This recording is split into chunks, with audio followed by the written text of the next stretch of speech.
কতজন আসছে? 15 জন। ওকে, আমরা শুরু করি। আজকে আমরা একটা নিউ টপিক স্টার্ট করব। আমি আমার স্ক্রিনটা শেয়ার করি। আমার কথা কি শোনা যাচ্ছে?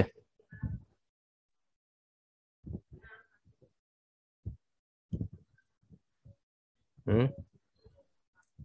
জি স্যার, শোনা যাচ্ছে। ওকে, তো আমি রেকর্ডিংটা স্টার্ট করি। Recording in আজকে আমরা একটা progress. নিউ টপিক দেখব, সেটা হচ্ছে mechanical design of overhead transmission line.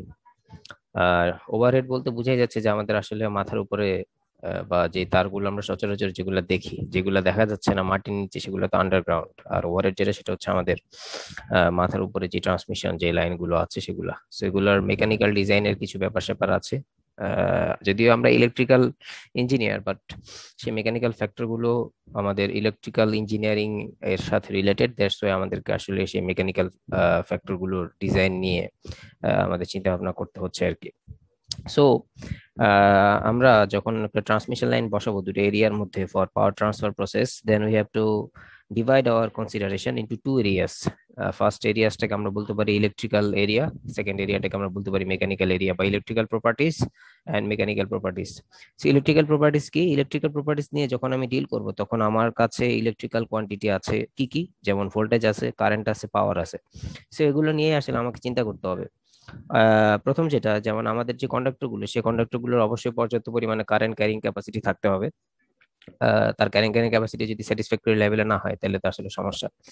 এরপরে হচ্ছে এই কারেন্ট ক্যারি করতে গিয়ে যাতে লাইনের মধ্যে ভোল্টেজ ড্রপ তো ঘটবেই, যেহেতু রেজিস্ট্যান্স আছে, V is equal two IR, সেখানে ঘটবেই। সো ভোল্টেজ ড্রপটা যাতে একটা সার্টেন রেঞ্জের মধ্যে থাকে বা একটা ডিজায়ার্ড লিমিট যাতে আসলে ক্রস না করে। যদি ক্রস করে ফেলে, এক্সেস ভোল্টেজ ড্রপ লাইনের মধ্যে হয়ে গেলে ওই পাশে তো রিসিভার কিছু রিসিভ করবে না, বা কম রিসিভ করবে, অনেক কম রিসিভ করবে। তো সেটাও আসলে আমরা চাই না আর কি।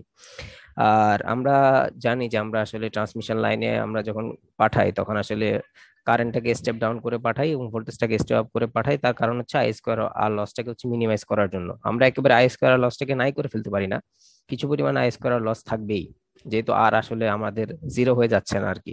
আর আইও তো আসলে লাইনের মধ্যে দিয়ে থাকবে, so I square R loss আমাদের থাকবে এবং হিট প্রডিউস হবে।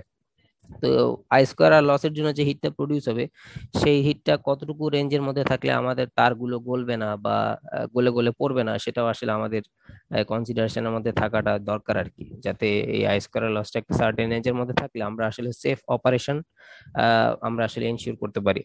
ইনসুলেশন যদিও আমাদের ট্রান্সমিশন লাইন, আমি আপনাদেরকে বলছিলাম যে আসলে আমাদের কোনো ইনসুলেশন থাকে না, বাট ওই যে আমাদের যে ওয়্যার, যেটা যেটা conductor aluminium, so excessive hit produce হলে সে আসলে গলে যাওয়ার একটা পসিবিলিটি ক্রিয়েট হতে পারে। সো যাতে হিটটা যাতে একটা সার্টেন টলারেবল রেঞ্জের মধ্যে থাকে, সেটা হচ্ছে আমাদেরকে চিন্তা করতে হবে। সেকেন্ড যে ফ্যাক্টর যেটা বা কনসিডারেশন যেটা, সেটা হচ্ছে মেকানিক্যাল ফ্যাক্টর। সো এখানে মেকানিক্যাল ফ্যাক্টর কনসিডার করার জন্য আমাদের সার্টেন এটা কি বলে ব্যাপার স্যাপার আছে আর কি। প্রথমে যেটা, সেটা হচ্ছে conductor wait per unit length. এটা আসলে বলতে কি বোঝায়? এটা বলতে বোঝায় হচ্ছে আমি যদি একটা তারকে নেই, এটা একটা টাওয়ার এন্ড এটা আর একটা tower. So tower to tower আমি একটা তারকে যে ঝুলাই দিছি, তারের ভর প্রতি ইউনিট লেন্থে তারের ভর যেটা, সেটা আসলে এখানে ফ্যাক্টর হিসেবে কাজ করবে, মেকানিক্যাল ফ্যাক্টর তারের ভরটা। তো এটা হচ্ছে এক নম্বর আমার একটা ব্যাপার স্যাপার হতে পারে। দুই হচ্ছে span of tower. What is span of tower? Span of tower হচ্ছে দুইটা টাওয়ারের মাঝখানে যে হরাইজন্টাল যে ডিস্টেন্স, যেটা একটা টাওয়ার থেকে আরেকটা টাওয়ারের মাঝখানে যে হরাইজন্টাল যে ডিস্টেন্সটা, সেটাকে আমরা বলবো হচ্ছে স্প্যান অফ টাওয়ার। এটা হচ্ছে আমার span of tower. Tower to tower যে হরাইজন্টাল ডিস্টেন্স, সেটা হচ্ছে আমরা বলি আসলে স্প্যান অফ টাওয়ার। আচ্ছা, স্যাগ, মোস্ট ইম্পর্টেন্ট যেটা ফ্যাক্টর আমাদের এই টপিকের, সেটা হচ্ছে স্যাগ। স্যাগটা কি? স্যাগটা হচ্ছে আমরা যখন এই যে তারটাকে যখন ঝুলাই দিছি, আর এটা হচ্ছে একটা টাওয়ার, এটা হচ্ছে আরেকটা টাওয়ার, এটা একটা সমতল ভূমি চিন্তা করেন, তাহলে এই টাওয়ারের হাইট আর এই টাওয়ারের হাইট মোটামুটি ইকুয়াল হওয়ার কথা। সো এদের হাইটকে যদি আমি ধরেন ইকুয়াল করি আর কি, বা এই হাইট গুলাকে ধরেন আমি মনে মনে চিন্তা করতেছি একটা লাইন হাইট গুলাকে জয়েন করছে, ম্যাক্সিমাম হাইটকে জয়েন করছে, তাহলে এই যে এই ভার্টিক্যাল লাইন থেকে একদম ম্যাক্সিমাম যে ডিস্টেন্স যেটা, সেটাকে আমরা বলি আসলে স্যাগ। মানে যেই ভার্টিক্যাল, সরি ভার্টিক্যাল না, যে হরাইজন্টাল যে ইমাজিনারি যে লাইনটা আমরা আসলে ইমাজিন করে নিছি, সেই লাইনটা থেকে এই তারটাতে ঝুলে আছে এভাবে, তাহলে এখানে অল্প একটু ঝুলে আছে, এখানে ঝুলে আছে, এখানে ঝুলে আছে, ম্যাক্সিমাম ঝুলে আছে হচ্ছে এই পর্যন্ত। তারপরে আবার হচ্ছে হয়তো আর একটু কম ঝুলে আছে। সো ম্যাক্সিমাম এগুলো প্রত্যেকটাই কিন্তু স্যাগ, বাট ম্যাক্সিমাম স্যাগটাই আসলে আমরা চিন্তা করি। কারণ কি, কারণ এই পয়েন্টটা মাটির সবচেয়ে কাছাকাছি বা মানুষের সবচেয়ে কাছাকাছি, বাকিগুলো কিন্তু মানুষ থেকে মোটামুটি দূরে। বা আমি যদি বলি এই পয়েন্টটা মানুষের সবচেয়ে কাছে, তার থেকে এটা আরেকটু দূরে, তার থেকে এটা আরো দূরে, তার থেকে এটা আরো দূরে, সবচেয়ে বেশি দূর হচ্ছে এইটা। সো আমরা আসলে আমাদের স্যাগটা কত সেটা আসলে আমাদের জানা দরকার। তো স্যাগ আসলে কি, স্যাগ হচ্ছে the vertical distance between conductors mid point, এই যে কন্ডাক্টরের mid point, and the line joining, two adjacent support, দুইটা সাপোর্টকে যে লাইনটা জয়েন করতেছে। সাপোর্ট বলতে আমরা আসলে টাওয়ারটাকে বুঝাচ্ছি, কজ তারটাকে ঝুলায় রাখার জন্য আমাদের একটা সাপোর্ট দরকার, মানুষ দিয়ে তারটাকে ঝুলায় রাখা সম্ভব না। সাপোর্টের থ্রোতে আসলে তারটাকে ঝুলায় রাখতে হবে আর কি। তো তারটাকে ঝুলানোর জন্য যেটা লাগতেছে সেটাকে আমরা বলতেছি সাপোর্ট বা হচ্ছে টাওয়ার। সো এই টাওয়ারটাকে যেই ইমাজিনারি যে লাইনটা আসলে কানেক্ট করতেছে, সেই লাইন থেকে তারের মিড পয়েন্টের যে ভার্টিক্যাল ডিস্টেন্স সেটাকে আমরা বলি আসলে হচ্ছে স্যাগ।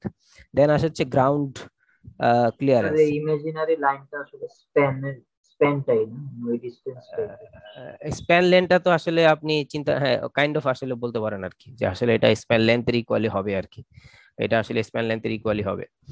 আচ্ছা, এরপরে বা আপনি আসলে এটা চিন্তা করতে পারেন যে আসলে টাওয়ার টু টাওয়ার তারটা কতটুকু ঝুলে থাকবে। স্যাগ কি, স্যাগ হচ্ছে আসলে একটা টাওয়ার থেকে আরেকটা টাওয়ারে তারটা কতটুকু ঝুলে থাকবে, তো তারটা আসলে ঝুলে থাকতেছে এই পরিমাণে, তো এটাকে আসলে আমরা স্যাগ বলি আর কি।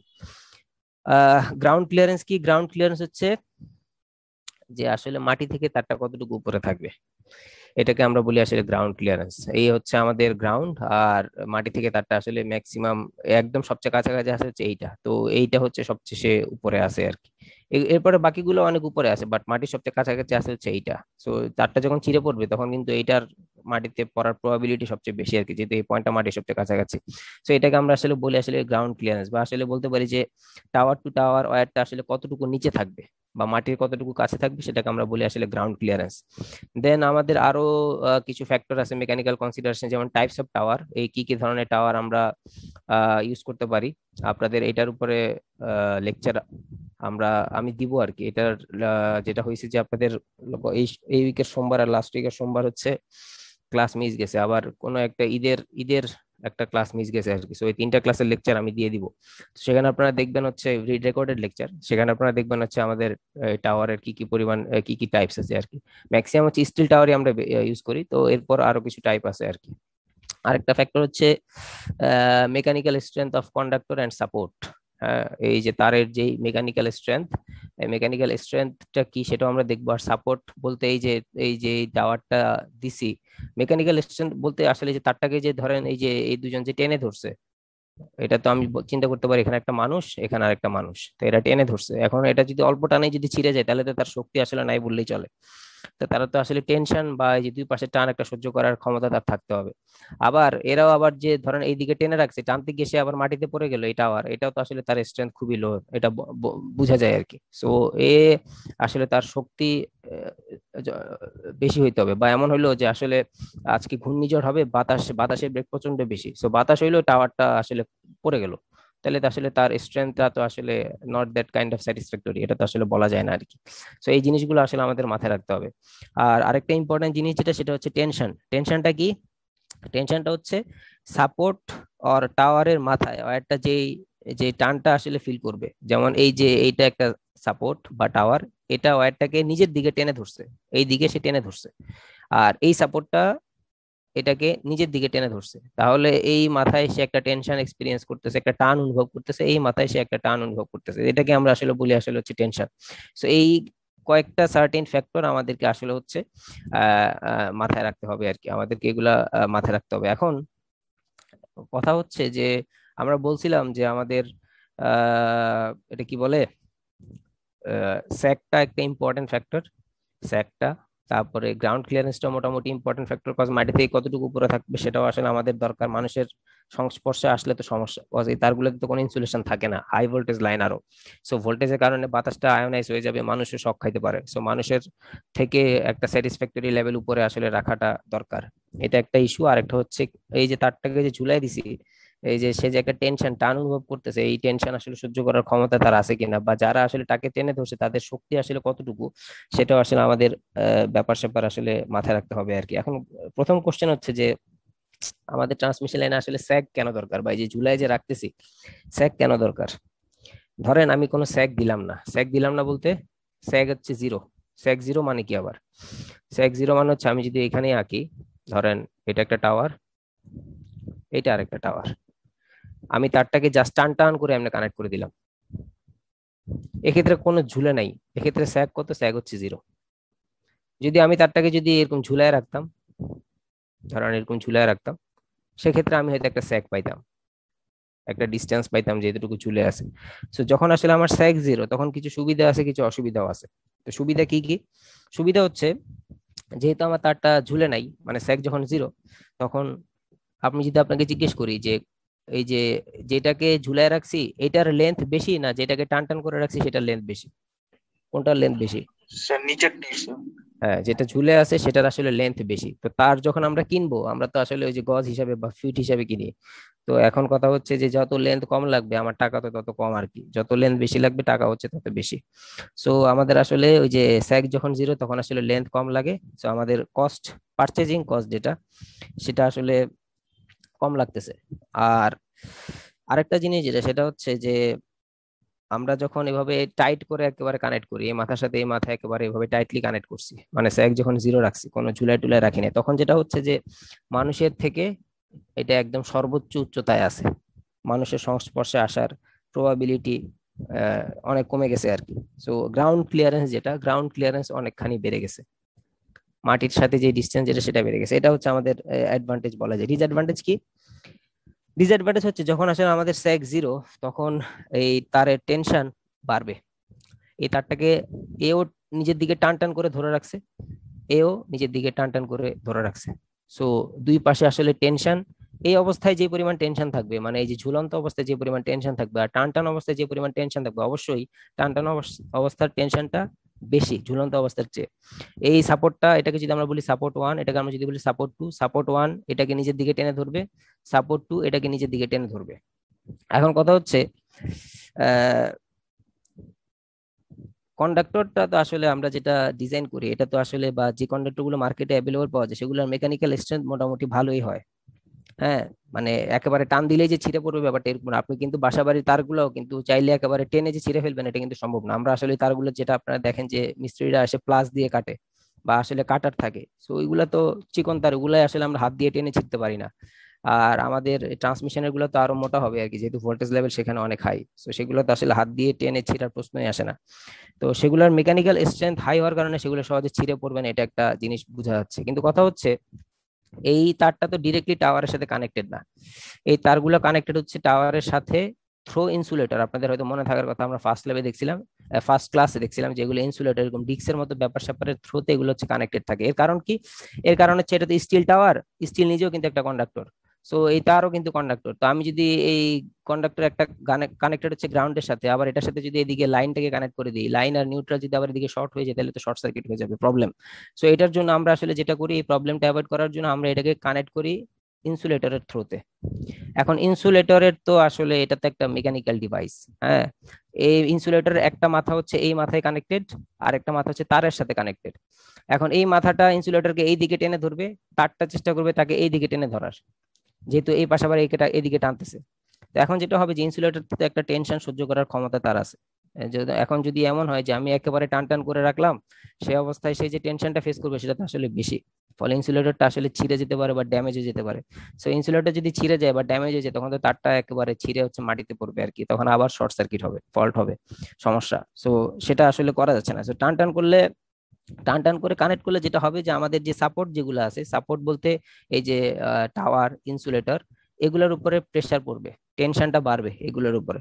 সো আমাদের ইনসুলেটর যেটা আছে সেটা হয়তো ছিঁড়ে যেতে পারে বা ড্যামেজ হয়ে যেতে পারে টাইট থাকার কারণে। সো আমাদের তারটা ছিঁড়ে মাটিতে পড়তে পারে এবং হচ্ছে আমাদের ফল্ট ক্রিয়েট হতে পারে।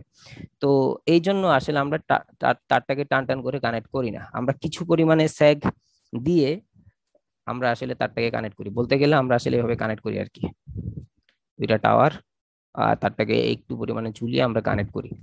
এখন কথা হচ্ছে এই যে একটু যে ঝুলায় রাখলাম, ঝুলায় রাখা মানে কিন্তু আমি কিন্তু একটু তাকে স্যাগ দিলাম। হ্যাঁ, এই অবস্থায়, এই যে এই অবস্থায় টেনশন সবচেয়ে বেশি, টেনশন হচ্ছে সবচেয়ে বেশি। আর এই অবস্থায় টেনশন বেশি কিন্তু স্যাগ জিরো। আর এই অবস্থায় টেনশন আছে, মানে অত বেশি না, টেনশন আছে বাট স্যাগও আছে। টেনশনও আছে, স্যাগও আছে। এমন না যে আসলে মানে টেনশন জিরো হয়ে যাচ্ছে আর স্যাগ আসলে ম্যাক্সিমাম হয়ে যাচ্ছে, ব্যাপারটা কিন্তু এরকম না। স্যাগ ম্যাক্সিমাম হবে যদি আসলে আমি তারটাকে মাটিতে ঝুলাই রাখি, তখন আসলে স্যাগ হবে হচ্ছে ম্যাক্সিমাম। তো এটা তো আসলে কোনো আইডিয়াল সলিউশন হইলো না। হ্যাঁ, তাহলে আসলে এখান থেকে যেটা আসলে বলার উদ্দেশ্য সেটা হচ্ছে মিনিমাম স্যাগ আর minimum tension at a time achieve করা পসিবল না। মিনিমাম স্যাগ আর হচ্ছে minimum tension at a time achieve করা পসিবল না। মিনিমাম স্যাগ বলতে এটা হচ্ছে মিনিমাম স্যাগ জিরো, এর থেকে তো আর কিছু মিনিমাম হওয়া পসিবল না। আর মিনিমাম টেনশন, এই অবস্থাতে আমি টেনশন দেখতেছি সবচেয়ে বেশি, তো এই অবস্থায় আমি মিনিমাম টেনশন পাবো না। আবার আমি যখন একটু ঝুলাই রাখছি তখন আমার টেনশনটা কমে গেছে কমে গেছে, কিন্তু স্যাগ কিন্তু আমার কিন্তু মিনিমাম না আর কি, কিছু পরিমাণে স্যাগ আছে। মিনিমাম ম্যাক্সিমাম স্যাগ হচ্ছে আবার এইটা, এই যে এইটা। এই অবস্থায় টেনশন কিন্তু আবার মিনিমাম, একদম আমি ছেড়ে দিয়ে রাখছি, আমার এখানে ইনসুলেটর উপর তেমন কোনো প্রেসারই পড়তেছে না। হ্যাঁ, এটাতে এটার ম্যাক্সিমাম ভর কিন্তু মাটি আসলে নিচ্ছে, এটা তো ভরটা আসলে পুরোটা মাটির উপরেই পড়ছে। তো আমার তো আসলে এই বলা যাচ্ছে যে আসলে এই সাপোর্ট বা ইনসুলেটর গুলো আসলে তেমন কোনো টেনশন আসলে এখানে এক্সপিরিয়েন্স করবো না, তাহলে এখানে টেনশন আসলে মিনিমাম।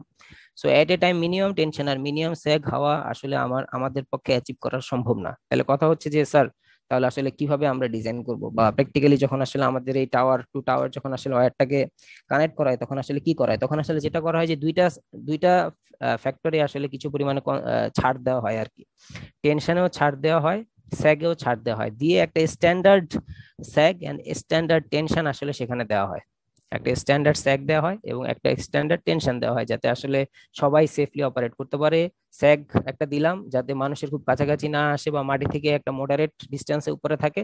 আবার একটা টেনশনও দিলাম যাতে আমাদের ইনসুলেটর গুলো বেশি টান এক্সপিরিয়েন্স না করে, যাতে সে আসলে ছিঁড়ে মাটির সাথে পড়ে যায় বা ড্যামেজ হয়ে যায় আর কি। তো দুইটা সাইডে আসলে আমাকে কম্প্রোমাইজ করে আমাকে একটা স্ট্যান্ডার্ড স্যাগ এবং স্ট্যান্ডার্ড টেনশন আমাদেরকে দিতে হয় আর কি। এই দুইটা আমাদের মাথায় রাখতে হবে। তো আমাদের স্যাগ আসলে দিতে হচ্ছে, স্যাগ না দিলে আমাদের প্রবলেম আছে আর কি, ওই ইনসুলেটর ছিঁড়ে পড়ে যেতে পারে, যে সমস্যা। আচ্ছা, এখন আমাদের স্যাগ আছে হচ্ছে আসলে দুই প্রকারের স্যাগ। এখানে আছে কিনা সেটা আমি একটু দেখি, থাকার কথা মেবি। আচ্ছা, এখানে নাই। আহ, আচ্ছা, দুই প্রকারের স্যাগ আসলে থাকা সম্ভব, সেই দুটো আর কি আমি এখানেই আঁকি। একটা হচ্ছে যে আমার ভূমিটা যখন আসলে সমতল, একটা হতে পারে ভূমিটা সমতল বা সাপোর্ট গুলার হাইট ইকুয়াল। ধরেন এই যে এখানে ভূমিটা সমতল এবং সাপোর্ট গুলার হাইট যদি ইকুয়াল হয়, সেক্ষেত্রে আমি এক প্রকারের স্যাগ পাবো। আবার আমি যদি বলি যে ভূমিটা সমতল ঠিকই বাট সাপোর্ট গুলার হাইট ইকুয়াল না, একটা সাপোর্টের হাইট বড় একটা সাপোর্টের হাইট ছোট, সেক্ষেত্রে এখানে স্যাগটা কিন্তু অন্যরকম ক্যালকুলেশন হবে। কেন হবে? কজ এখানে বাই ডিফল্ট মাঝখানের পয়েন্টটাই কিন্তু হবে হচ্ছে আপনার ম্যাক্সিমাম স্যাগ। মাঝখানের পয়েন্ট বলতে এটা হচ্ছে পুরো তার, এই পুরো তারের লেন্থ কত? ধরেন পুরো তারের লেন্থ হচ্ছে 10 মিটার, তার অর্ধেক কত? 5 মিটার, তাহলে 5 মিটারে গিয়ে আপনি হচ্ছে ম্যাক্সিমাম স্যাগ পাবেন। বাট এটা যদি পুরো তারটা হয় 10 মিটারের, তার 5 মিটারে গিয়ে আপনি কি পাবেন কিনা সেটা কিন্তু আসলে বলা যাচ্ছে না। সেটা হতে পারে, এটা যদি একেবারে অনেক ছোট হয় তাহলে এটা তো মাটির আরো কাছাকাছি চলে যাবে, সেক্ষেত্রে আপনার কিন্তু ওই যে এইদিকে কিন্তু স্যাগ কিন্তু আসলে বাড়বে আর কি। সো এটা কিন্তু আসলে বলা যাচ্ছে না আর কি। তাহলে এখানে এক প্রকারের স্যাগ পাবো যখন আমার সাপোর্ট লেভেল ইকুয়াল হবে। এই যে সাপোর্ট, এটা একটা, এটা আর একটা, সো এদের লেভেল যখন ইকুয়াল হবে তখন আমি যেই স্যাগটা পাবো সেটাকে আমরা বলবো ইকুয়াল লেভেল সাপোর্ট স্যাগ। আর যখন আমার সাপোর্ট লেভেলটা ইকুয়াল হবে না, তখন আমি যেই স্যাগটা পাবো সেটাকে আমরা বলবো unequal level support sag. Unequal level support sag. আচ্ছা, এখন সার্টেন কিছু জিনিসপত্র আমাদের এই স্যাগটাকে এফেক্ট করে। কি কি জিনিস এফেক্ট করে? প্রথম হচ্ছে এই যে তারের ভর। এই যে তারটা তো আসলে এমন না যে তার কোনো ভর নাই। আমি যখন তারটাকে ঝুলাই দিব, আমরা জানি যে বস্তুর ভর নিচের দিকে কাজ করে অ্যাকর্ডিং টু অভিকর্ষ ত্বরণ, ডাব্লিউ ইজ ইকুয়াল টু হচ্ছে এম জি। এম হচ্ছে তার ভর আর জিটা হচ্ছে অভিকর্ষ ত্বরণ, যেটা আসলে নিচের দিকে কাজ করতেছে। সো এই যে তারের ভর যেটা, প্রতি ইউনিট লেন্থে তারের ভরটা আমার এই স্যাগের সাথে রিলেটেড। কজ আমি চাচ্ছি তাকে মাটি থেকে উপরে রাখতে, বাট তারের ভর, মানে আমার ইন্টেনশন হচ্ছে তাকে মাটি থেকে উপরে রাখা, বাট তারের ভর চেষ্টা করবে তাকে মাটির কাছে নিয়ে যাওয়া। সো এই জিনিসটা অপোজিট একটা রিলেশন এখানে আছে, সো এটা আমার কনসিডারেশন রাখতে হচ্ছে। দ্বিতীয় হচ্ছে স্প্যান লেন্থ। স্প্যান লেন্থ বলতে দুইটা টাওয়ার টু টাওয়ারের ডিস্টেন্স।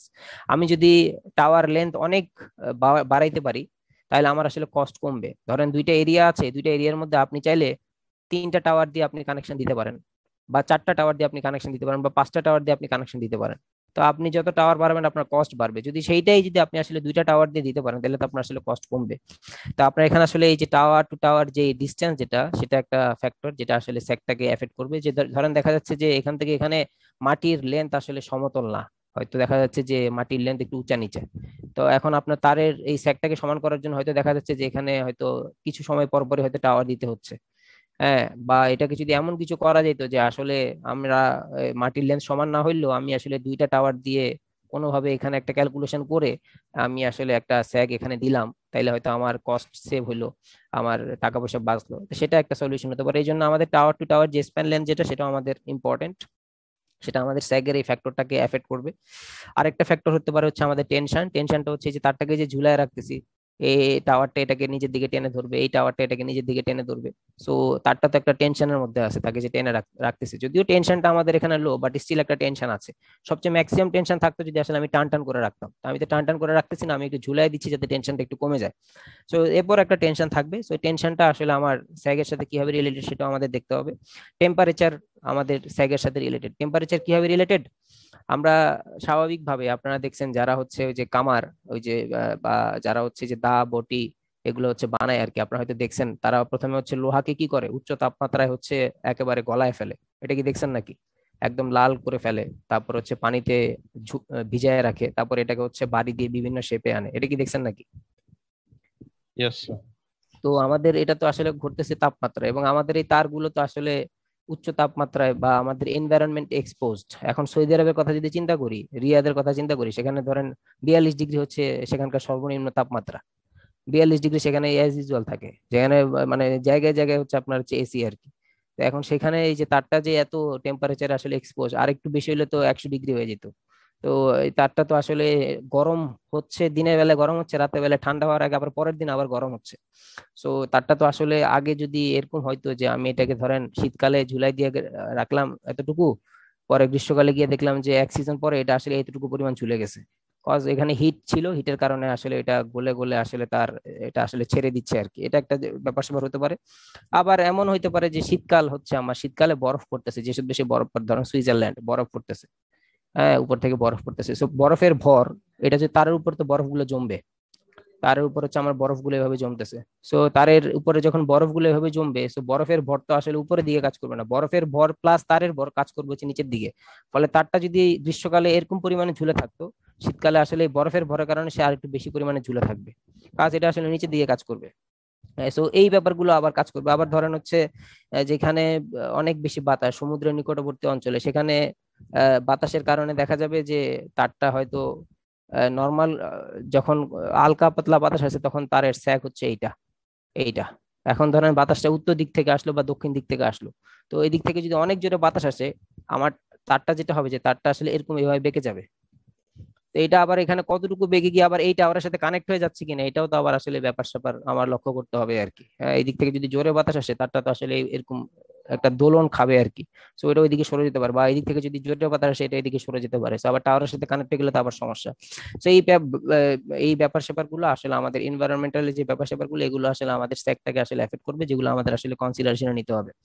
আচ্ছা, এখন প্রথম যেটা সেটা হচ্ছে সাপোর্ট লেভেল যদি ইকুয়াল হয়, আহ ধরেন এই অবস্থায় আমরা ধরে নিচ্ছি যে এখানে সাপোর্ট লেভেল ইকুয়াল।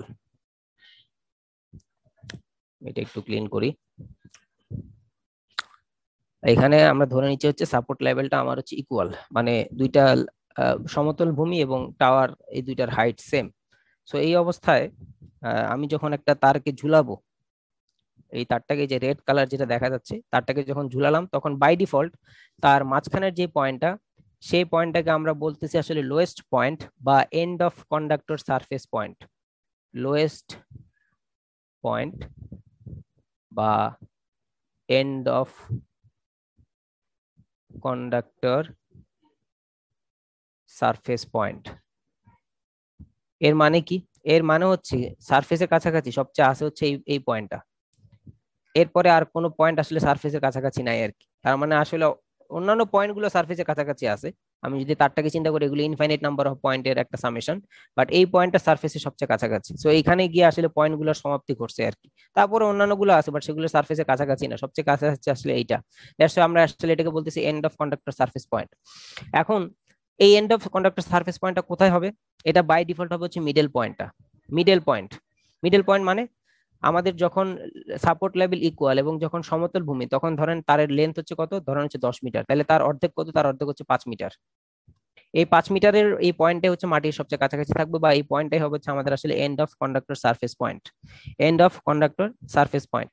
এখন এটা কিন্তু মাথায় রাখতে হবে, আবারও বলতেছি, যখন আমাদের ভূমি আসলে ইকুয়াল এবং সাপোর্ট লেভেল গুলো যখন আসলে ইকুয়াল, তখন আমি যখন একটা তারকে ঝুলায় কানেক্ট করব, তখন বাই ডিফল্ট আপনারা ওই যে চিন্তা করেন মেয়েরা যখন দড়ি লাফ খেলে, স্বাভাবিকভাবেই একটা মানুষের হাইট তো আসলে সেম, মানে একটাই, 5 ফুট 6 ইঞ্চি ধরেন কারো হাইট। হ্যাঁ, এখন সে যখন এই যে তার দুই হাতে, তো সে আর এমন করবে না যে একটা হাত উপরে রাখবে, দড়ি নিয়ে একটা হাত উপরে রাখবে, একটা হাত নিচে রাখবে, সে আসলে তখন দড়ি লাফ খেলবে। স্বাভাবিকভাবে সেই দুইটা হাত থেকে দড়িটা আসলে ইকুয়াল ডিস্টেন্সে রাখবে, এবং আসলে যখন সে জাম্প করবে, তখন এই মাঝখানের পয়েন্টে আসলে কিন্তু লোয়েস্ট পয়েন্ট, এটা আসলে মাটির সবচেয়ে কাছাকাছি থাকবে আর কি। তো এটাই হচ্ছে আসলে and of conductor surface point, ব্যাপারটা আসলে এখানেও সেটা ঘটতেছে আর কি। তো এই মাঝখানের পয়েন্টটা বা মিডল পয়েন্ট যেটা, সেটা হচ্ছে আমাদের and of conductor surface point. এখন এই কথাগুলো কেন বলতেছি, বা এন্ড অফ কন্ডাক্টর সারফেস পয়েন্টের কথাটা কেন আসতেছে হচ্ছে আমাদের এই যে কিছু যে সার্টেন যে ফ্যাক্টর গুলো আছে সেগুলোর জন্য, এবং টেনশন ক্যালকুলেট করার জন্য আমাদের আসলে এই জিনিসগুলো জানা দরকার। এখন কথা হচ্ছে আমরা আসলে টেনশন কিভাবে ক্যালকুলেট করতে পারি, এই যে এই তার যে কিভাবে টেনশন কি পরিমাণ টেনশন আসলে সে ফেস করতেছে, সেটা আসলে আমরা আসলে কিভাবে আসলে ফাইন্ড আউট করব। টেনশনটা ফাইন্ড আউট করার একটা সহজ উপায় হচ্ছে স্পর্শক আঁকা বা ট্যানজেন্ট আঁকা। আপনারা হয়তো অনেকেই জানেন যে আমরা যখন টেনশন ফাইন্ড আউট করতে চাই, তখন আসলে আমাকে যেটা করতে হয়, স্পর্শক আঁকতে হয়। ধরেন আমি এই পয়েন্টে টেনশন ফাইন্ড আউট করতে চাচ্ছি, এই পয়েন্টটা ধরে আমি একটা এরকম একটা ট্যানজেন্ট আঁকলাম। হ্যাঁ, আমি যে পয়েন্টেরই টেনশন ফাইন্ড আউট করতে চাই, ধরেন আমি এই পয়েন্টে টেনশন ফাইন্ড আউট করতে চাই, তো এই পয়েন্ট ধরে আমি একটা আসলে ট্যানজেন্ট আঁকলাম। এখন এই তারের সমস্ত জায়গায় দুই ধরনের টেনশন প্রেজেন্ট, শুধুমাত্র এই যে মিডল পয়েন্ট বা লোয়েস্ট পয়েন্ট বা এন্ড অফ কন্ডাক্টর সারফেস পয়েন্টে শুধুমাত্র এক ধরনের টেনশন প্রেজেন্ট। দুই ধরনের টেনশন কি কি? প্রথমে আমি যদি দুই ধরনের টেনশনের কথা বলতে চাই, ধরেন আমি এই যে এখানে যেটা আঁকলাম, এটা এই যে এখানে যে ট্যানজেন্টটা আঁকলাম, সেটা এটাকে দুইটা উপাংশে ভাগ করা যায়। একটা হচ্ছে আনুভূমিক উপাংশ, আর একটা হচ্ছে উলম্ব উপাংশ। তাহলে একটাকে আমরা বলতে পারি হরাইজন্টাল টেনশন, আর একটাকে আমরা বলতে পারি ভার্টিক্যাল টেনশন। আপনি যে জায়গায় আঁকেন না কেন, আমি যদি এই পয়েন্ট ধরে আবার একটা টেনশন আঁকি, ট্যানজেন্ট আঁকি, এটাকে দুইটা কম্পোনেন্টে ভাগ করা যাবে, হরাইজন্টাল, ভার্টিক্যাল। এই পয়েন্ট ধরে যদি আমি আঁকলাম, আমার দুইটা হরাইজন্টাল ভার্টিক্যাল। যদি আমি মিডল পয়েন্টটা নেই, এটা নিয়ে যদি আমি আঁকি, এটার তো জন্য তো আসলে এটাই আসলে আছে আর কি, এটা তো আর দুইটা কম্পোনেন্ট এটাকে ভাগ করা যাচ্ছে না। হ্যাঁ, এটার জন্য আপনি আসলে এটাকে দুইটা কম্পোনেন্টে ভাগ করতে পারবেন না আর কি। সো এটার জন্য আসলে মিডল পয়েন্টটা বা লোয়েস্ট পয়েন্ট বা এন্ড অফ কন্ডাক্টর সারফেস পয়েন্টের জন্য শুধুমাত্র horizontal component of tension will be present, whereas বাকি সবগুলো পয়েন্টের জন্য দুই ধরনের টেনশন প্রেজেন্ট, সেটা হচ্ছে ভার্টিক্যাল কম্পোনেন্ট আর হচ্ছে হরাইজন্টাল কম্পোনেন্ট অফ টেনশন। এটা বোঝার জন্য আরেকটা সহজ উপায় হচ্ছে আসলে বলা যাচ্ছে যে এরকম আর কি, এরকম এরকম একটা স্টেপ আসলে আমরা নিতে পারি। ধরেন আমরা যখন এই যে সাপোর্ট গুলার হাইট যখন আসলে ইকুয়াল, তখন তারটাকে যদি ঝুলাই দিই, বাই ডিফল্ট তার মাঝখানের পয়েন্টটা, মিডল পয়েন্টটা হবে হচ্ছে and of conductor surface point. তার মানে মিডল পয়েন্টটা এই টাওয়ার থেকেও ইকুয়াল অ্যাঙ্গেলে থাকবে। যদি আমি এখানে এটাকে ট্রায়াঙ্গুলার শেপ দিয়ে আঁকছি, বাট প্র্যাকটিক্যালি তো আসলে ট্রায়াঙ্গুলার শেপে থাকবে না, প্র্যাকটিক্যালি আসলে এরকম একটা শেপে থাকবে। বাট এই পাশে আসলে যেই পরিমাণ অ্যাঙ্গেল আসবে, এই পাশেও কিন্তু ইকুয়াল সেম অ্যাঙ্গেলটা আসবে আর কি। আমাদের বোঝার সুবিধার্থে আমি এটাকে আসলে ট্রায়াঙ্গুলার শেপ ধরে আসলে এটাকে আঁকছি আর কি, যাতে আমরা একটা সার্টেন অ্যাঙ্গেল এটাকে আসলে ডিফাইন করে দিতে পারি এবং আমাদের ক্যালকুলেশনটা আমরা করতে পারি। সো আমরা আসলে যেটা করছি যে তারটাকে এইভাবে টান টান করে ধরেন আমরা চিন্তা করতেছি, যদিও এটা ঝুলন্ত অবস্থায় থাকবে, বাট এটাকে আমরা চিন্তা করার জন্য যে যেহেতু মিডল পয়েন্টটাই হচ্ছে লোয়েস্ট পয়েন্ট বা end of conductor surface point, so middle পয়েন্টের রেসপেক্টে এটাকে সোজা করে রাখছি, এটাকে সোজা করে আঁকলাম। আঁকার পরে এটা একটা আসলে ত্রিভুজের মতো শেপ নিছে, এবং এই অ্যাঙ্গেল কত আমরা জানি যে এই বরাবর এটা হচ্ছে 90 ডিগ্রি। সো এটা যদি 90 ডিগ্রি হয়, এটা 45 ডিগ্রি, এটা আসবে হচ্ছে বাকি 45 ডিগ্রি। সিমিলারলি এটা হবে হচ্ছে 90 ডিগ্রি, এটা 45, এটা 45 ডিগ্রি। এখন এই এটা এখানে যেটা বলতে চাচ্ছি যে অ্যাডিশনালি আমাদেরকে এখানে নিউটনের সেকেন্ড ল আসলে মাথায় রাখতে হবে। সো নিউটনের সেকেন্ড ল আসলে কি বলে? নিউটনের সেকেন্ড ল অনেক কিছুই বলে, বাট তার সারমর্ম হচ্ছে এফ ইজ ইকুয়াল টু আসলে এম এ আর কি। বলে আসলে if the net force acting on an object is zero, then acceleration of that object will be zero and vice versa. যদি কোনো অবজেক্টের উপরে যে ফোর্সটা কাজ করতেছে সেটা যদি আসলে জিরো হয়, তাহলে তো তার আসলে কোনো অ্যাক্সিলারেশন থাকবে না, F is equal to M A যেটা। হ্যাঁ, সো ফোর্স যদি আসলে জিরো হয়, তার অ্যাক্সিলারেশন জিরো হবে। বাট যদি আসলে আবার উল্টা হবে, যদি আমি বলতে পারি যদি আসলে অ্যাক্সিলারেশন থাকে, তার মানে অবভিয়াসলি সেটার উপর কোনো আসলে ফোর্স কাজ করতেছে। এখন ট্রান্সমিশন লাইনে তো আসলে এমন তো না যে আমার টাওয়ারের আসলে আমি পা লাগাইলাম টাওয়ার আসলে হাঁটতেছে, তার একটা অ্যাক্সিলারেশন বা একটা ভেলোসিটি আছে, ব্যাপারটা এরকম না। সো আমাদের ট্রান্সমিশন লাইনে আসলে কেউই মুভ করতেছে না বা কোনো ফোর্সের ব্যাপার স্যাপার আসলে এখানে আপাত দৃষ্টিতে নাই। তার মানে এখানে অ্যাক্সিলারেশন হচ্ছে জিরো। অ্যাক্সিলারেশন যখন জিরো হচ্ছে F is equal to M A, so A যদি আসলে জিরো হয় এর সাথে যাই গুণ করবো না কোনো এফ ইজ ইকুয়াল টু আসবে হচ্ছে আমার জিরো। তার মানে এখানে নেট ফোর্স যেটা সেই নেট ফোর্সটা হবে হচ্ছে আমার জিরো। সো নেট ফোর্সটাকে আমরা আসলে দুইটা কম্পোনেন্টে ভাগ করছি, একটা হচ্ছে এক্স ডিরেকশনের নেট ফোর্স আর একটা হচ্ছে ওয়াই ডিরেকশনের নেট ফোর্স। সো এই এফ এর দুইটা কম্পোনেন্ট, একটা হচ্ছে এফ এক্স একটা হচ্ছে এফ ওয়াই। সো এফ যেহেতু আসলে জিরো, সো এক্স ডিরেকশনের নেট ফোর্স হবে হচ্ছে জিরো। সিমিলারলি ওয়াই ডিরেকশনের নেট ফোর্স এদের হওয়া উচিত আসলে জিরো। তা আমরা আসলে এখন সেটাই দেখবো যে আসলে এক্স ডিরেকশনের নেট ফোর্স জিরো হয় কিনা এবং ওয়াই ডিরেকশনের নেট ফোর্স আসলে জিরো হয় কিনা। এখন যেহেতু আমাদের ইকুয়াল লেভেল নিয়ে আমরা চিন্তা করতেছি, তো এই মিডল পয়েন্টের সাথে এই টাওয়ারের যে ডিস্টেন্স আর মিডল পয়েন্টের সাথে এই টাওয়ারের যে ডিস্টেন্স, এই ডিস্টেন্স গুলো হবে হচ্ছে ইকুয়াল। মানে টোটাল লেন্থ যদি হয় হচ্ছে এল, তাহলে এইটুক হবে হচ্ছে এল বাই টু আর এইটুক হবে হচ্ছে এল বাই টু। আচ্ছা, এখন কথা হচ্ছে এই টাওয়ারটা এই তারটাকে নিজের দিকে টেনে ধরবে, এই টাওয়ারটা এই যে টাওয়ারটা আছে এটা এই তারটাকে নিজের দিকে টেনে ধরবে স্বাভাবিকভাবেই, যার যারটা সে আসলে নিজের দিকে টেনে ধরবে। এখন তার মানে আমার দুইটা টেনশন আসলে এখানে, বা দুই দিকে আসলে আমি টেনশন আমি আসলে এক্সপিরিয়েন্স করতেছি। আমি যদি এটাকে মুছি, একটা হচ্ছে আমি কোন দিকে আমি ফেস করতেছি হচ্ছে এই দিকে, এই যে এটা, আর একটা আমি ফেস করতেছি আসলে এইটা। সো এইটাকে ধরে যদি আমি এরকম একটা ট্যানজেন্ট আঁকি, ধরেন আমি এরকম একটা ট্যানজেন্ট আঁকলাম, তাহলে সেই ট্যানজেন্টের দুইটা উপাংশ আসবে, একটা হচ্ছে আনুভূমিক উপাংশ একটা আসবে হচ্ছে উলম্ব উপাংশ, যেটা হচ্ছে এই যে এখানে আঁকছি। যে আমি যদি এই টেনশনটাকে ধরি, এই টেনশনটাকে, বা আমি যদি বলি যে একটা ভেক্টর এই দিকে যাচ্ছে, বা আমি আসলে এটাকে এভাবে বলতে চাচ্ছি যে ধরেন একটা ভেক্টর এই দিকে যাচ্ছে একটা ভেক্টর এই দিকে যাচ্ছে, তাহলে রেজাল্টেন্টটা কোন দিকে যাবে? আপনি বলবেন যে তাদের লব্ধি বরাবর, এই বরাবর। তাহলে আমি তো এখানে আসলে লব্ধি পেয়ে গেছি, এই যে এটা আসলে এই বরাবর এটাকে টানতেছে, যেটা এইটা, আর আরেকটা হচ্ছে এই বরাবর টানতেছে। তাহলে আসলে আমি লব্ধিগুলো জানি, তাহলে তাদের আসলে ওই এই এই আনুভূমিক আর উলম্ব অংশটা আসলে আমার ব্যাক ক্যালকুলেশন করে বের করতে হচ্ছে আর কি। সো এখানে লব্ধি জানি, এই বরাবর লব্ধি এটা, এই বরাবর লব্ধি এটা। তাহলে তাদের আনুভূমিক উপাংশ কি? যেমন এটার আনুভূমিক উপাংশ হচ্ছে কত হবে, এই বরাবর যদি আমি নেই, যেহেতু টোটালটা হচ্ছে আমার 90 ডিগ্রি, অর্ধেক হবে হচ্ছে আমার 45 ডিগ্রি। সিমিলারলি এই বরাবর টোটালটা হচ্ছে আমার 90 ডিগ্রি, যেহেতু এটা একেবারে অর্ধেক বরাবর আমরা চিন্তা করতেছি, সো বাকি অর্ধেক হবে হচ্ছে আসলে 45 ডিগ্রি। সো আমাদের এই এক্স ডিরেকশনের নেট ফোর্স তাহলে কত? এক্স ডিরেকশনের নেট ফোর্স কি? এক্স ডিরেকশনে একজন টানতেছে এইদিকে একজন টানতেছে ওইদিকে, তাহলে আমরা জানি যে এক্স ডিরেকশনের নেট ফোর্সের সামেশন আসবে হচ্ছে জিরো। যতগুলো ফোর্স থাকবে তাদের সামেশন হবে হচ্ছে আসলে zero, according to Ohm's law, sorry Ohm's law না, নিউটন সেকেন্ড ল, যেটা আসলে নিউটন বলে গেছে যে F is equal to M A. So যেহেতু আমার আসলে এখানে কোনো অ্যাক্সিলারেশন হচ্ছে না, সো এফ অ্যাক্সিলারেশন হচ্ছে জিরো, তাহলে অ্যাক্সিলারেশন জিরো হলে ফোর্সও জিরো। সো ফোর্স যেহেতু জিরো, এক্স ডিরেকশনের যতগুলো ফোর্স থাকবে তাদের সবার সামেশন জিরো। সিমিলারলি ওয়াই ডিরেকশনে যতগুলো ফোর্স থাকবে তাদের সবার সামেশন হচ্ছে আসলে জিরো। সো এক্স ডিরেকশনে একজন টানতেছে এই দিকে, যেটা হচ্ছে টি টু এক্স, আর আরেকজন টানতেছে এই দিকে, যেটাকে আমরা বলতেছি হচ্ছে T one x. So T one x এর ভ্যালু কত? আনুভূমিক উপাংশকে আমরা আসলে কস দিয়ে রিপ্রেজেন্ট করি আর উলম্ব উপাংশকে আমরা আসলে সাইন দিয়ে রিপ্রেজেন্ট করি। তাহলে এটা আসবে হচ্ছে টি ওয়ান কস 45 ডিগ্রি আর এটা আসবে হচ্ছে টি টু কস 45 ডিগ্রি, এবং এটা একটা আরেকটা থেকে বিয়োগ হবে। আপনি যদি টি টু কে পজিটিভ ধরেন with respect to T two, T one is negative. আবার যদি টি ওয়ান কে আপনি পজিটিভ ধরেন, মানে এই ডিরেকশনটাকে আপনি যদি পজিটিভ ধরেন, তাহলে এই ডিরেকশনের রেসপেক্টে এই ডিরেকশনটা হচ্ছে আপনার আসবে হচ্ছে negative. So it's up to you. যেমন আমি হচ্ছে এখানে টি টু কে পজিটিভ ধরছি, মানে এই ডিরেকশনটাকে আমি আসলে পজিটিভ ধরছি, তার মানে এই ডিরেকশনটা আমার আসবে হচ্ছে নেগেটিভ, দ্যাটস এখানে আসলে মাইনাস টি ওয়ান কস 45 ডিগ্রি। যেহেতু আমি বলতেছি যে এক্স ডিরেকশনে যতগুলো ফোর্স থাকবে তাদের সামেশন আমার নিতে হবে, সো তাদের সামেশন নিলে সামেশনের রেজাল্টটা কত আসবে? জিরো। এখন কস 45 ডিগ্রি আপনি যদি এখানে সরি এটাকে এই পাশে পাঠিয়ে দেন, মানে টি ওয়ান কস 45 ডিগ্রি যদি এই পাশে পাঠিয়ে দেন, তাহলে আসবে হচ্ছে T two cos 45 degree is equal to T one cos 45 degree. তো ওই পাশ থেকে কস 45 আসলে কাটাকাটি যায়, তার মানে এই যে T two is equal to T one, মানে এখানে শুধুমাত্র হরাইজন্টাল কম্পোনেন্ট অফ টেনশনটা প্রেজেন্ট, এটা হচ্ছে হরাইজন্টাল কম্পোনেন্ট অফ টেনশন। এখন কথা হচ্ছে ভার্টিক্যাল কম্পোনেন্ট অফ টেনশনটা কি তাহলে আসলে নাই? দেখি ভার্টিক্যাল কম্পোনেন্টটা আমরা এখান থেকে ফাইন্ড আউট করতে পারি কিনা। ভার্টিক্যাল কম্পোনেন্টের জন্য আমার কি করতে হবে, যে summation of F Y is equal to zero. Vertically যতগুলো ফোর্স কাজ করতেছে তাদের সামেশনটা আসলে নিতে হবে আর কি। সো ভার্টিক্যালি ফোর্স কাজ করতেছে কি? ভার্টিক্যালি ফোর্স কাজ করতেছে হচ্ছে দুইটা, একটা হচ্ছে টি ওয়ান ওয়াই এইটা, আর একটা হচ্ছে টি টু ওয়াই এইটা। এরা হচ্ছে ভার্টিক্যালি আসলে কাজ করতেছে। তাহলে আমি লিখতে পারি যে টি ওয়ান ওয়াই প্লাস টি টু ওয়াই এদের সামেশন হওয়া উচিত আসলে 0 আর কি। সো T1y এর ভ্যালু কত? T1y এর ভ্যালু আসবে হচ্ছে T1 sin 45 ডিগ্রি, এজ এটা হচ্ছে উলম্ব উপাংশ, আরেকটা আসবে হচ্ছে T2 sin 45 ডিগ্রি। তাহলে এখানে আসলে আমরা বসাতে পারি যে T1 sin 45 degree plus T2 sin 45 degree is equal two হচ্ছে 0। So T2 is equal two T1 আমরা একটু আগে ফাইন্ড আউট করছি। এখানে যদি আমরা আসলে T2 এর জায়গায় T1 বসাই দিই তাহলে আমরা পাই হচ্ছে 2T1।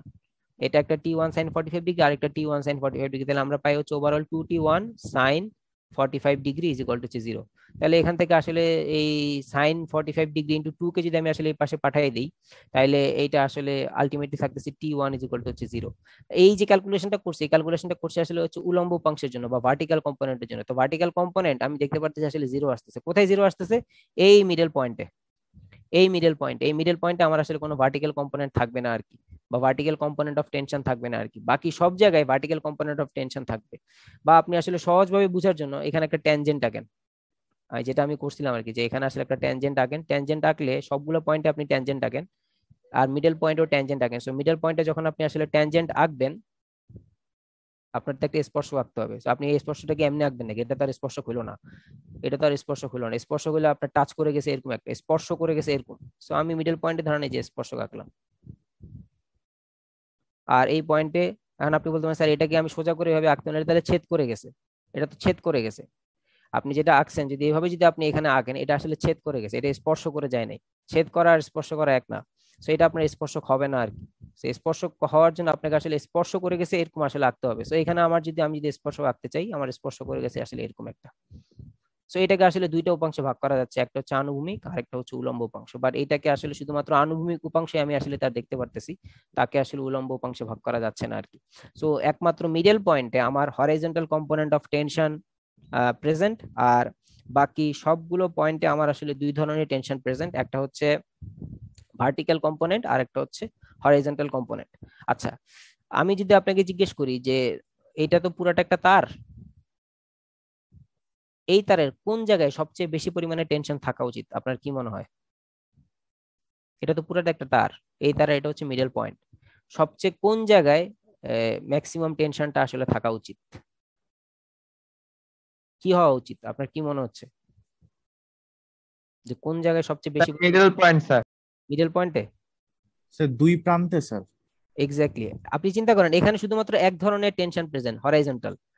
এইখানে দুই ধরনের tension present, horizontal vertical. Vertical কতটুকু? ভার্টিক্যাল হচ্ছে এইটুকু। আপনি চিন্তা করে দেখেন, আমি আপনাকে বললাম যে ধরেন আপনাকে তারটা আলগাইতে হবে, আপনাকে আমি বললাম যে তার তুমি তার এই মাথায় ধরে আলগাও, তাহলে আপনাকে শুধুমাত্র এইটুক ভর আমি দিচ্ছি আলগানোর জন্য। আমি যদি আপনাকে বলি যে আপনি এবার এখানে এসে তারটাকে আলগান, তাহলে এখন কিন্তু ভর বাড়ছে।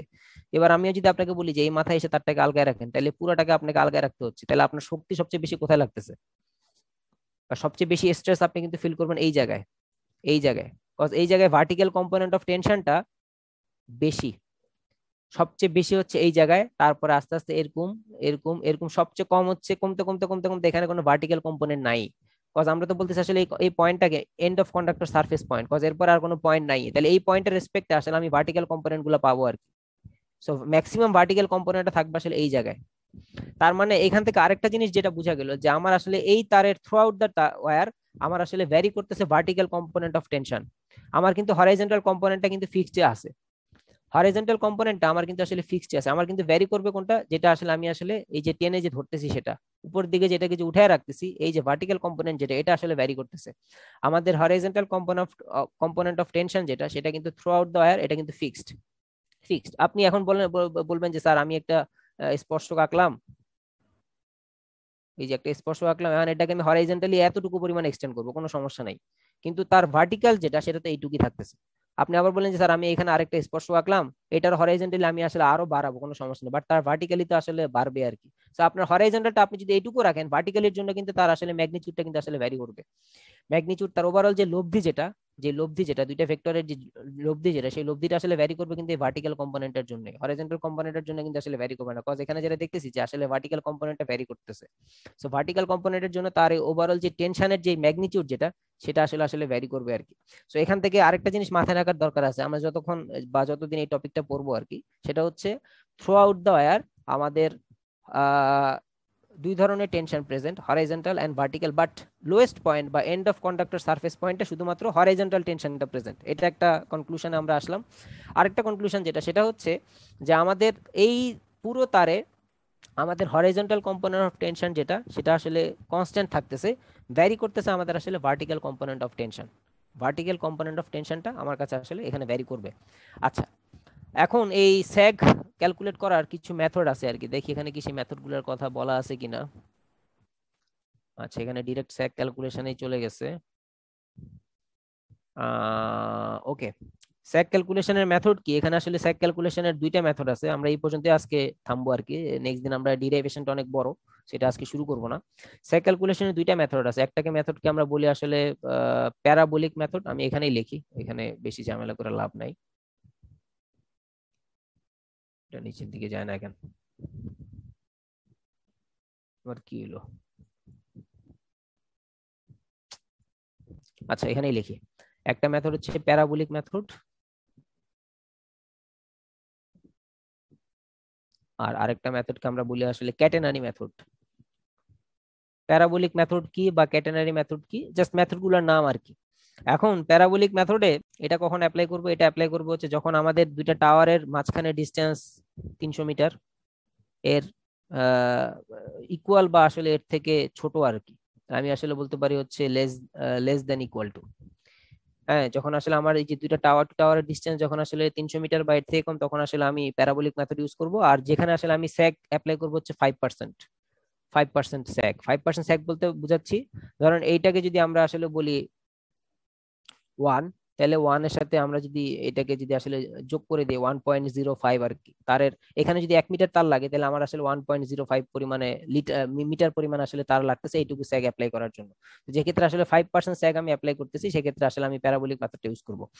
এখন কথা হচ্ছে যে প্যারাবোলিক মেথডটা কেন আসলে সবসময় ইউজ করতেছি না। প্যারাবোলিক মেথডটা খুবই সিম্পল, খুবই সিম্পল, খুবই ইজিলি আসলে ক্যালকুলেট করা যায় আর কি। তো আমরা আসলে সেই মেথড আমরা আসলে ক্যালকুলেট করব না। কেন করব না? কজ আমরা যেহেতু ট্রান্সমিশন সেক্টরে আসলে আছি, এবং দিন শেষে আমরা আসলে চিন্তা করি অল্প পুঁজি বেশি রুজি, অল্প টাকায় আসলে বেশি পরিমাণে শান্তি নিশ্চিত করা। তার মানে আসলে আমার টাওয়ার টু টাওয়ার ডিসটেন্স বাড়াইতে হবে, স্প্যান লেন্থ আমার আসলে বাড়বে, 300 মিটারের বেশি হবে। তো সেক্ষেত্রে আমি যদি প্যারাবোলিক মেথড ইউজ করি, তাহলে অ্যাকচুয়ালি যে রেজাল্ট গুলো আমি প্র্যাকটিক্যালি সাইডে গিয়ে পাবো, ধরেন আপনি একজন অন সাইট ইঞ্জিনিয়ার, আপনি সাইডে গেলেন ভিজিটের জন্য, যে আপনি আপনার এখানে যারা, আপনি তো আর মানে কাজ করবেন না, আপনি তো এটা হচ্ছে ঠিকাদারদেরকে দিবেন আর কি। তো ঠিকাদাররা কাজ করতেছে, ঠিক মতো কাজ করতেছে কিনা এটা তো আপনার ইন্সপেকশন আপনার যাইতে হবে। গেলেন, গিয়ে দেখলেন যে ডিজাইন একরকম আর এখানে ঘটতেছে আরেক রকম, এদের গ্যাঞ্জামটা কোথায়? তারা হয়তো দেখা যাচ্ছে যে ডিজাইন করে রাখছে প্যারাবোলিক মেথডে, বাট ওই যারা তারা তো আর হচ্ছে ওইভাবে 300 মিটার ধরে ধরে তারা টাওয়ার বসায়নি, তারা হয়তো আরো বেশি, তারা তো ওই যে টাকা পয়সা সেভ করার জন্য বা মারার জন্য তারা হয়তো বেশি লেন্থে টাওয়ার বসাইছে, তাই কিন্তু মিলতেছে না। তাহলে আসলে যেটা হবে যে প্যারাবোলিক মেথডের সমস্যা হচ্ছে যে এখানে আমরা যখন আসলে ক্যালকুলেশনটা করি, তখন আসলে অ্যাকচুয়াল রেজাল্টের সাথে এখানে রেজাল্টের কিছুটা এরর থাকে আর কি। হ্যাঁ, এবং লাইন এই টাওয়ার টু টাওয়ারের লেন্থ বা লাইন লেন্থ যত বাড়বে, এররের পরিমাণ তত বাড়তে থাকে যদি আমি প্যারাবোলিক মেথড ইউজ করি। দ্যাটস ওয়াই আসলে প্যারাবোলিক মেথড আমরা এখানে অ্যাভয়েড করব আর কি, আমাদের ক্যালকুলেশন আমরা আসলে অ্যাভয়েড করব। আর ক্যাটেনারি মেথড যেটা, ক্যাটেনারি মেথডে হচ্ছে যখন আমার span length is greater than হচ্ছে 300 মিটার, সেক্ষেত্রে আমরা ক্যাটেনারি মেথড ইউজ করি, এবং স্যাগ ইজ গ্রেটার দেন 5%। আমি আরো আরো বেশি পরিমাণে ঝুলায় রাখতে চাচ্ছি আর কি, আমি আর একটু বেশি পরিমাণ, ধরেন 6%, 7%, 8% এরকম পরিমাণ আমি ঝুলাই রাখতে চাচ্ছি। ইন দ্যাট কেস আমরা আসলে ক্যাটেনারি মেথডটা আমরা অ্যাপ্লাই করব। ক্যাটেনারি মেথডের মধ্যে আমরা কিন্তু প্যারাবোলিক মেথডের একটা অ্যাপ্রক্সিমেশন নিব, হ্যাঁ, বাট অ্যাপ্লাই করব কিন্তু ক্যাটেনারি মেথড, বাট সেখান থেকে আমরা আসলে প্যারাবোলিক মেথডের একটা অ্যাপ্রক্সিমেশন নিব। কজ ক্যাটেনারি মেথডের সমস্যা যেটা, সমস্যাটা হচ্ছে যে এই মেথডে ক্যালকুলেশন এক্সিকিউশনে it takes much much time, অনেক টাইম নেয়। সো ওই একদম প্র্যাকটিক্যাল ভ্যালু যদি আমরা আসলে ধরতে যাই, তাহলে আমাকে ওই যে সবগুলো ডাটাই আসলে কনসিডার করতে হচ্ছে। যে ধরেন আমি একেবারে একেবারে পয়েন্ট দশমিকের পরে 10 ঘর পর্যন্ত যদি আসে, 10 ঘরের ভ্যালু একেবারে মিলাই ফেলবো, কোনো কিছু বাদ দিব না। সেক্ষেত্রে আমরা হয়তো একদম সবগুলো পয়েন্ট আমরা আসলে কনসিডার করি আর কি। বাট আমাদের তো আসলে ধরেন একটা ভ্যালু আসছে হচ্ছে 10.2, আর একটা ভ্যালু আসছে ধরেন 10.1167 এরকম কিছু একটা আসছে। তো আপনি এটাকে আসলে ইকুইভ্যালেন্ট টু 10.2 বলতে পারেন। তো এই যে এই যে 10.1167 আসছে, এটাতে আসছে আসলে আপনি কয়েকটা জিনিসকে আসলে ছাড় দিয়েছেন বলেই এই ভ্যালুটা অ্যাকুরেট ভ্যালুর কাছাকাছি আসে নাই। তো সেই ছাড়গুলো আমরা দিব যাতে আমাদের ক্যালকুলেশন স্পিডটা আসলে বাড়ে। So, আমরা ক্যাটানারি মেথড ফলো করব, বাট আসলে আমাদের সেখানেও আসলে প্যারাবোলিক মেথডের একটু অল্প একটু আসলে অ্যাপ্লিকেশন থাকবে আর কি, বেশি কিছুটা থাকবে না, জাস্ট আমাদের আসলে ক্যালকুলেশন প্রসেসটাকে একটু ফাস্টার করার জন্য আর কি। তো আজকের ক্লাস এই পর্যন্ত। নেক্সট ক্লাসে আমরা আসলে কিভাবে স্যাক ক্যালকুলেশন আমরা করব সেটা আমরা শুরু করব আর কি। এটা একটা ডিরাইভেশন আছে, অনেক বড় ডিরাইভেশন, আমরা নেক্সট ক্লাস থেকে সেটা শুরু করব আর কি। তো আপনাদের যদি কারো কোনো কোশ্চেন থাকে আজকের class related, you may ask. আমি এই ফাঁকে এখানে আপনাদের অ্যাটেন্ডেন্সের লিংকটা শেয়ার করে দেই।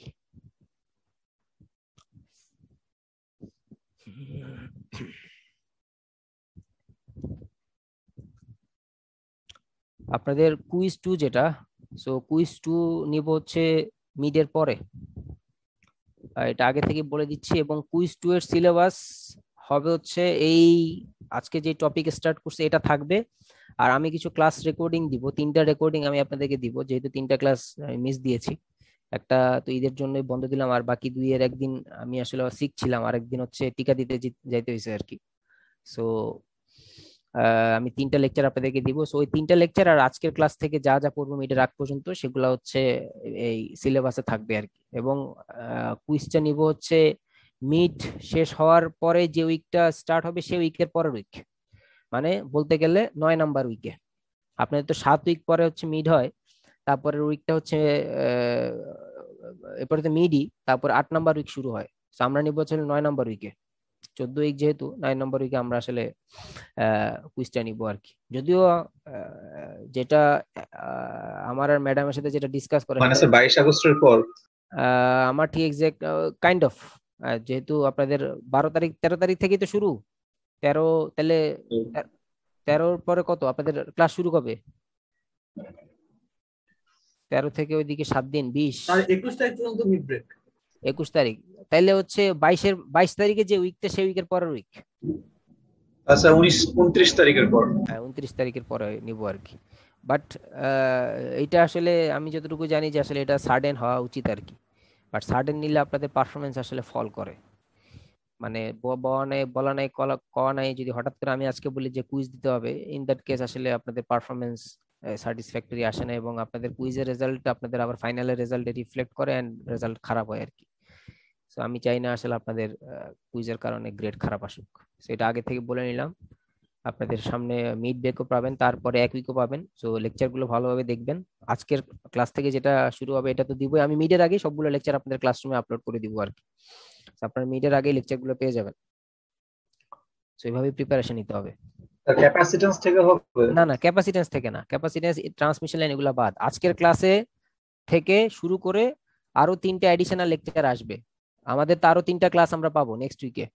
সে 3টা ক্লাস থাকবে, আরো 3টা লেকচার আমি রেকর্ডেড লেকচার দিব, যেহেতু আমাদের 3টা ক্লাস মিসিং গেছে। এই টোটাল মোট 7টা লেকচার আপনাদের হচ্ছে কুইজ 2 এর সিলেবাসে থাকবে। আজকের ক্লাস, নেক্সট উইকে আরো 3টা ক্লাস, 4টা ক্লাস।